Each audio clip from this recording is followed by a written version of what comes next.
تم نشے کے لیے پیدا نہیں کیے گئے، تم لوگوں کو نشے سے روکنے کے لیے پیدا کیے گئے۔ بے شک بے شک خیر تم ناچنے کے لیے پیدا نہیں کیے گئے، تم لوگوں کو ناچنے سے روکنے کے لیے پیدا کیے گئے۔ تم گناہوں کے اڈوں کو آباد کرنے کے لیے پیدا نہیں ہوئے، تم اللہ کی مسجدوں کو آباد کرنے کے لیے پیدا ہوئے۔ بے شک بے شک بے شک۔ گناہوں کی زندگی میں تباہی اور بربادی ہے، جہاں گناہ ہے وہاں فنا ہے۔ اپنی خوبصورت جوانیوں کو تباہ مت کرو، مت برباد کرو اپنی جوانی کو۔ جوانی بہت قیمتی سرمایہ ہے اور یہ ایک لیمیٹڈ وقت کے لیے ملتی، متعینہ مدت کے لیے ملتی۔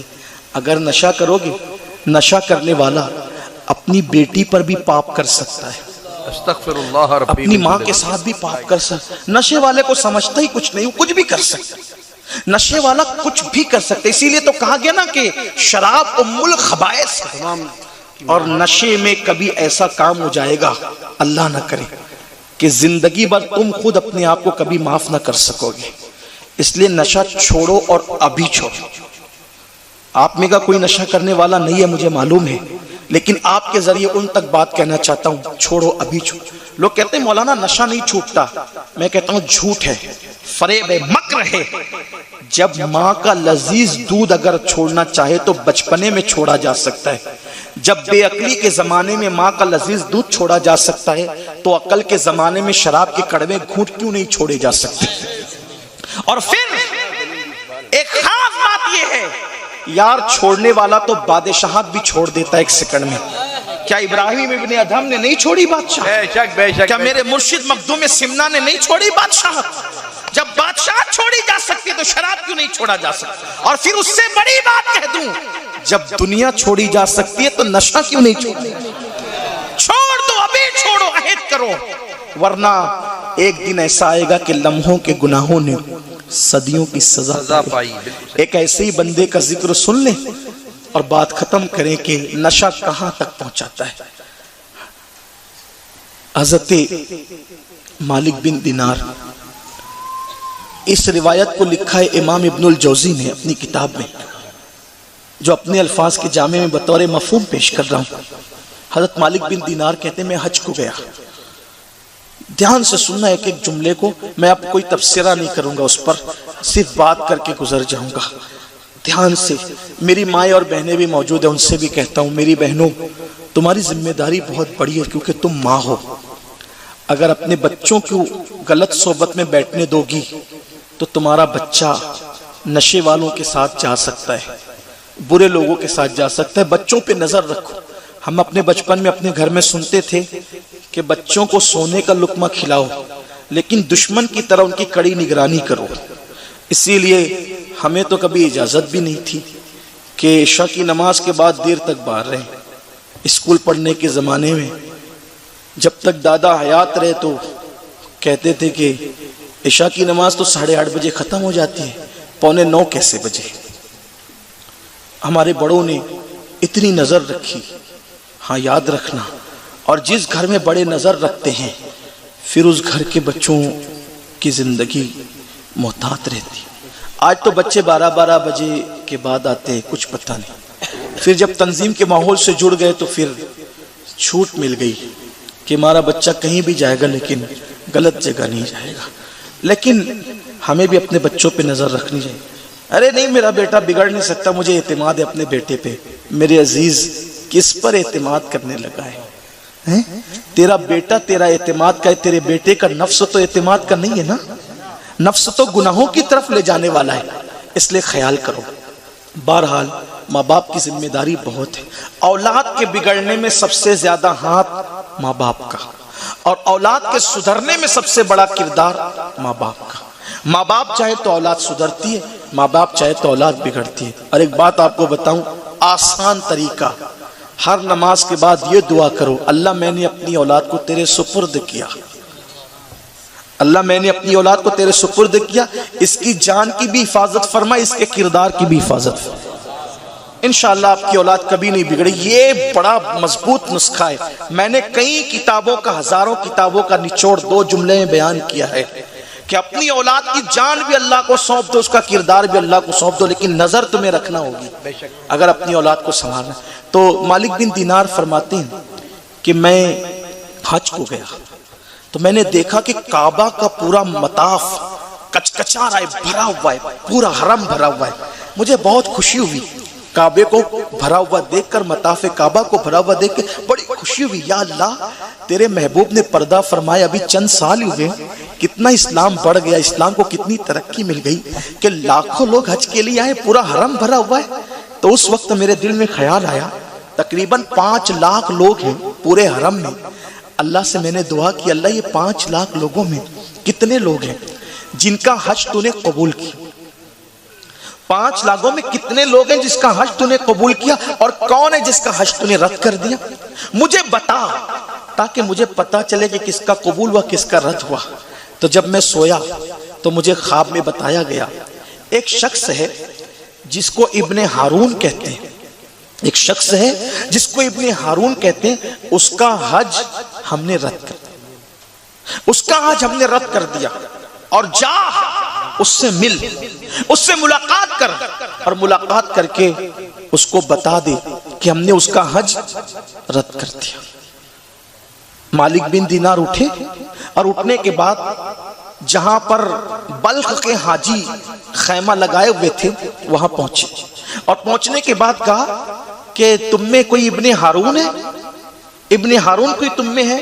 تو بلخ والے اٹھ کے کھڑے ہو گئے، کہنے لگے اے مالک بن دینار، تم کس کا ذکر کر رہے ہو؟ تم کس کا تذکرہ کر رہے ہو؟ ابن ہارون کوئی معمولی آدمی نہیں ہے، ابن ہارون وہ ہے جو روزانہ دن کو روزہ رکھتا ہے، اور جو روزانہ رات کو نفل نماز پڑھتے ہوئے پوری رات گزار دیتا ہے، اور تقریباً 40 سال ہو گئے کم و بیش، ہر سال وہ حج کو آتا ہے، اور پیدا کوئی معمولی آدمی نہیں ہے۔ اور جب وہ روزہ افطار کرتا ہے تو مٹھی بھر چنے سے افطار کرتا ہے، 24 گھنٹے میں مٹھی بھر چنے کے سوا وہ کچھ نہیں کھاتا۔ اور جب وہ حج کرنے کے لیے آتا ہے تو ہم لوگ خیمے میں رکتے ہیں، وہ کسی خیمے میں نہیں رکتا، وہ کھلے آسمان کے نیچے رکتا ہے۔ حضرت مالک بن دینار نے سوچا مخلوق اتنی منقبت پڑ رہی ہے، مخلوق اتنی شان بیان کر رہی ہے، اور خالق کی طرف سے حکم ہے کہ ہم نے ابن ہارون کا حج رد کر دیا۔ آخر میں سمجھ نہیں پا رہا ہوں، لیکن چونکہ حکم تھا قدرت کی طرف سے، وہ کہا وہ ملے گا کہاں؟ وہ کہا کہ وہ کھلے آسمان کے نیچے ملے۔ مالک بن دینار کہتے جب میں اس کو ڈھونڈتے ہوئے گیا تو میں نے کیا دیکھا؟ کھلے سر آسمان کی طرف رک کر کے وہ رو رہا ہے، اس کی داڑھی آنسوؤں سے تر ہے، اور کہتا اللہ مجھے معاف کر دے، اللہ مجھے معاف کر دے، مجھے بخش دے۔ اور اس کے میں نے دیکھا کہ پیر میں زنجیر بندی ہے، ایک ہاتھ اس کا کٹا ہوا ہے، اور زنجیر پکڑ کے کھڑا ہو کر کے گریا وزاری کرتا ہے، آہو بکا کرتا ہے۔ تو میں نے سوچا اتنا نیک لوگ کہہ رہے ہیں، رو بھی رہا ہے، آہو فگا کر رہے، آہو بکا کر رہے، 40 سال سے ہر سال آتا ہے حج کے لیے۔ تو میں اس کی طرف جانے کے لیے جھجکا، لیکن میرے قدموں کی آہٹ سن کر وہ میری طرف متوجہ ہوا، اور متوجہ ہو کے کہتا ہے اے اللہ کے ولی آپ خواب دیکھ کر آئیں، اے اللہ کے ولی آپ خواب دیکھ کر آئیں، آپ خواب دیکھ کر یہی آئے نا کہ مجھے میرا حج رد کر دیا گیا، اللہ کی طرف سے آپ کو حکم ہے نا، بتا دیجئے کہ اللہ نے میرا حج رد کر دیا۔ مالک بن دینار کہتے مجھے حیرت ہوئی، اس کا حج رد کر دیا گیا، کتنا پہنچا ہوا یہ، میرا خواب بھی جانتا ہے، خواب کا مضمون بھی جانتا ہے۔ میں نے کہا اے اللہ کے ولی، اے اللہ کے برگزیدہ بندے، تو کتنا پہنچا ہوا ہے کہ تجھے میرا خواب بھی معلوم، خواب کا مضمون بھی معلوم، اور مگر تیرا حج رد کیوں ہو گیا؟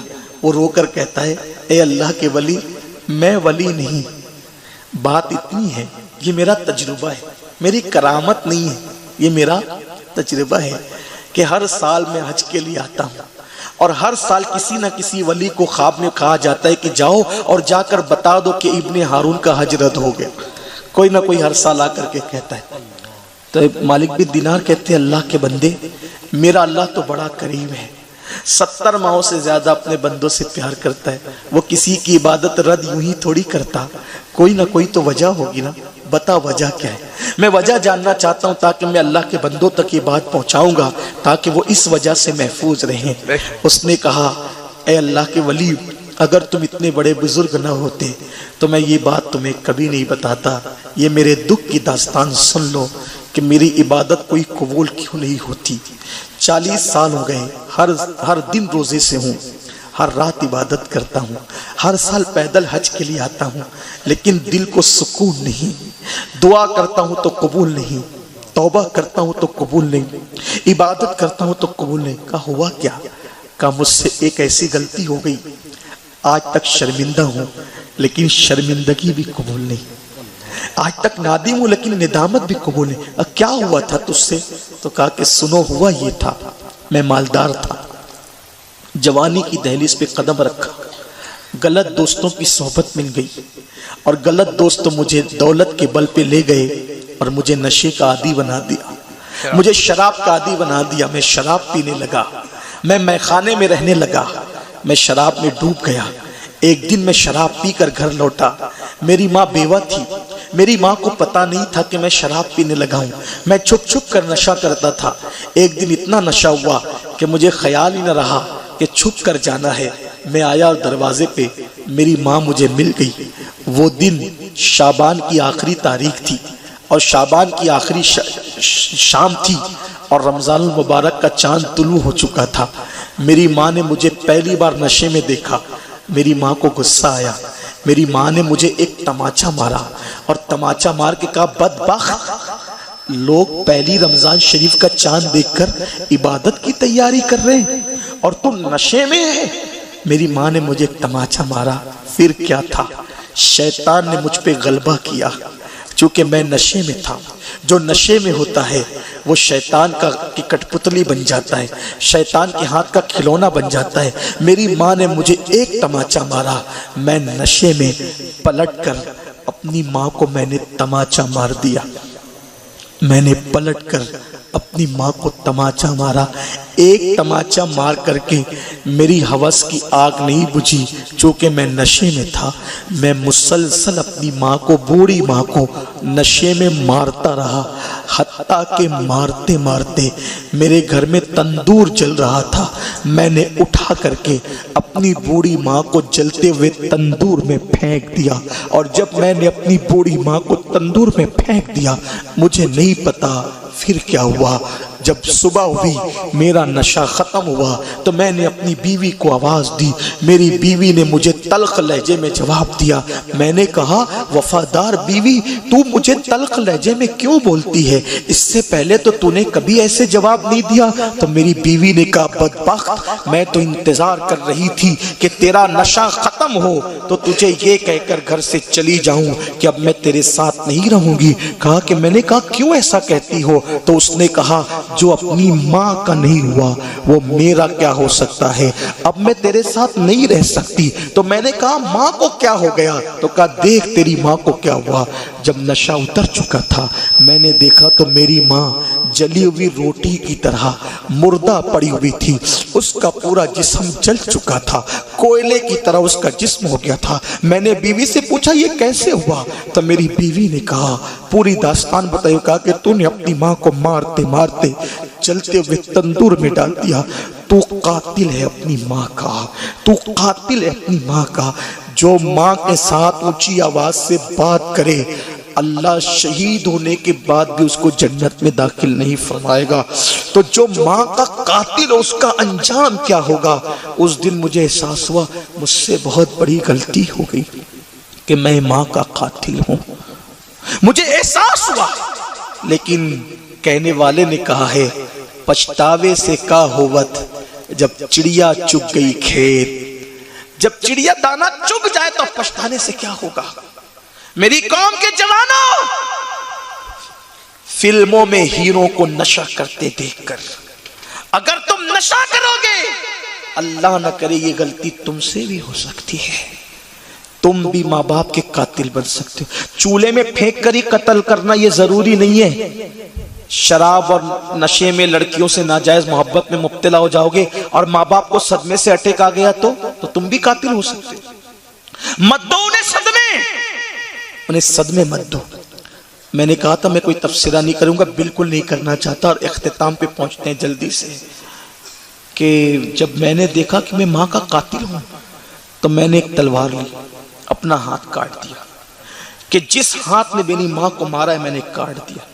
اور جب میں کاٹ چکا ہاتھ، میں نے گھر بیچ کر اللہ کی راہ میں صدقہ کر دیا، غلاموں کو، کنیزوں کو آزاد کر دیا، سب چھوڑ دیا میں۔ اس دور میں لاکھوں کی دولت کو اللہ کی راہ میں دے دیا، بس اللہ میری اس ایک غلطی کو معاف کر دے۔ وہ ایک غلطی تھی لیکن چھوٹی نہیں تھی، کوئی چھوٹی نہیں تھی، بہت بڑی غلطی تھی، وہ معافی چاہ رہا تھا۔ اس دن کے بعد سے میں ہر دن روزہ رکھتا ہوں، ہر رات عبادت کرتا ہوں، چند گھنٹے سوتا ہوں جتنی دیر تک عقل سلامت رہے، باقی عبادت پہ ہوں۔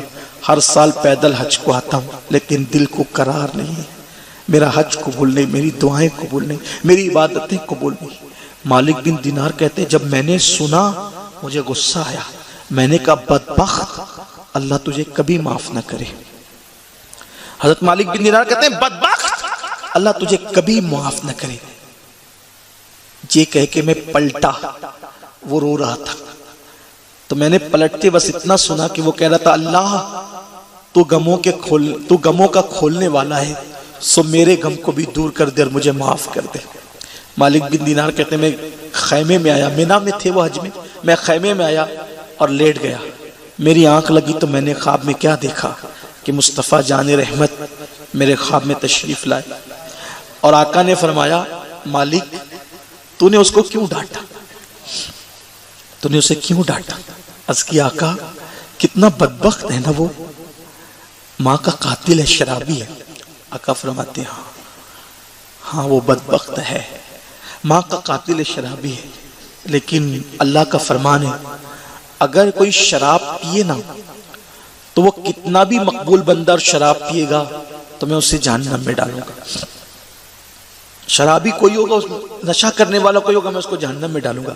لیکن میرے آقا نے فرمایا اے مالک کیا میں تجھے بتاؤں ابن ہارون کے ساتھ قیامت میں کیا ہوگا؟ قیامت میں کیا ہوگا میں تجھے بتاؤں؟ ابن الجوزی لکھتے ہیں کہ حضرت مالک بن دینار نے کہا میرے ماں باپ آپ پہ قربان آقا بتائیے کیا ہوگا اس کے ساتھ؟ تو آقا نے فرمایا اللہ کی عدالت میں جب وہ اور اس کی ماں کو کھڑا کیا جائے گا تو اللہ فرمائے گا ابن ہارون سے تو شرابی بھی ہے اور ماں کا قاتل بھی ہے، سو آج تو جہنم میں جائے گا۔ اس کو جہنم میں ڈال دیا جائے گا حتیٰ کہ 3 دن تک، کتنے دن تک؟ 3 دن تک ابن ہارون جہنم میں جلے گا۔ کتنے دن تک؟ 3۔ وہاں کا ایک دن 50,000 سال کے برابر، ایک دن 50,000 سال کے برابر، ایسے 3 دن یعنی 1,500 سال تک وہ جہنم میں جلے گا۔ اللہ اکبر۔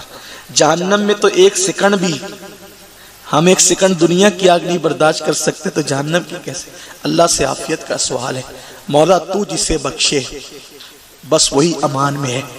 ہم کوئی بڑی بات نہیں کرتے، ہم عافیت کا سوال کرتے ہیں۔ مولا ہم تو تجھ سے یہ دعا کرتے ہیں، لوگوں کو نصیحت کرنا آسان ہے لیکن ہمیں نہیں پتا کہ ہمارے بارے میں تیرے علم میں کیا ہے، سو مولا ہم تیرے مقبول بندوں کے وسیلے سے دعا کرتے کہ تو ہمیں اپنے عذاب سے بچا لے، تو ہمیں امان عطا کر دے۔ مولا جسے تو امان دے وہ امان میں ہے، اور جسے تیری امان نہیں پھر 80,000 سال تک بھی عبادت کرے تو آدمی شیطان بنتا ہے۔ اللہ اکبر۔